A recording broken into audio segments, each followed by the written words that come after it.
आप ये मत सोचिए कि कांग्रेस पार्टी बीजेपी से टक्कर नहीं ले सकती। मैं आपको गारंटी देके कह रहा हूं 2024 में हम बीजेपी को हरा देंगे। अभी जो आपने सुना ये दावा राहुल गांधी ने 25 अगस्त को लद्दाख में किया था। 2024 के लोकसभा चुनाव में भारतीय जनता पार्टी को सत्ता से बाहर करने के लिए बना इंडिया गठबंधन अपनी मजबूती के तेवर दिखा जरूर रहा है, लेकिन अकेले कांग्रेस को इस गठबंधन की सारी जिम्मेदारी अपने कंधों पर लेकर चलनी होगी। इस गठबंधन में सबसे बड़ा दल चूंकि कांग्रेस है, और अगर पिछले आंकड़े उठाकर देख लें, अगर पिछले चुनावों के आंकड़ों को देख लें, उनका रेट्रोस्पेक्टिव एनालिसिस कर लें, तो उसकी सीधी लड़ाई भारतीय जनता पार्टी से होती हुई दिखाई पड़ती है साफ तौर पर। कांग्रेस ही है जो बीजेपी का जो विजय रथ है ना, उसको रोक सकती है। आइए समझते हैं कि कैसे। नमस्कार, मेरा नाम प्रशांत है और आप डेली लाइन का एक्सप्लेनर वीडियो देख रहे हैं। दरअसल 2019 के लोकसभा चुनाव में 190 सीटें ऐसी थीं जिसमें बीजेपी और कांग्रेस आमने सामने थी। यानी कि पहले नंबर पर अगर बीजेपी थी तो दूसरे नंबर पर कांग्रेस थी। यानी कि 190 लोकसभा सीटें टोटल ऐसी थी कुल लोकसभा सीटों में से, जहां पर बीजेपी और कांग्रेस सिर्फ और सिर्फ इन्हीं दोनों पार्टियों में बाइपोलर लड़ाई थी। और 2014 में भी 185 सीटों पर बीजेपी और कांग्रेस की सीधी टक्कर देखने को मिली थी। यानी 2024 में अगर Indian national developmental inclusive alliance यानी कि इंडिया गठबंधन को जीतना है तो कांग्रेस को मजबूत होना बहुत जरूरी है। देश में लोकसभा की कुल सीटें 543 हैं।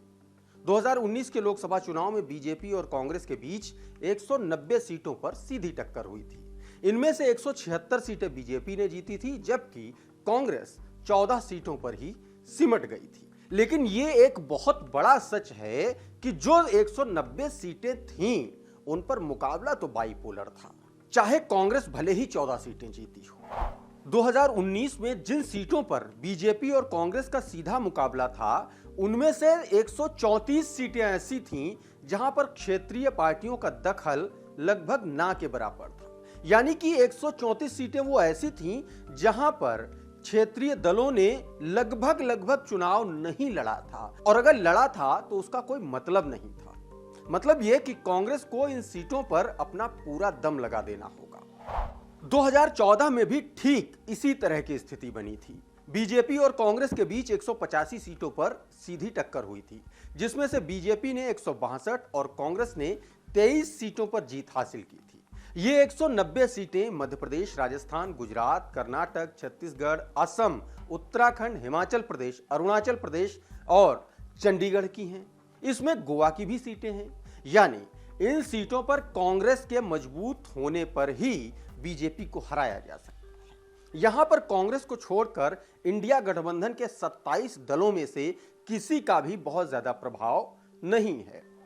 इन राज्यों में 131 सीटें ऐसी हैं जहां पर बीजेपी 50% वोटों से ज्यादा से पिछला चुनाव जीती है। यानी इन सीटों पर भी इंडिया गठबंधन के बजाय कांग्रेस को जोर लगाना होगा।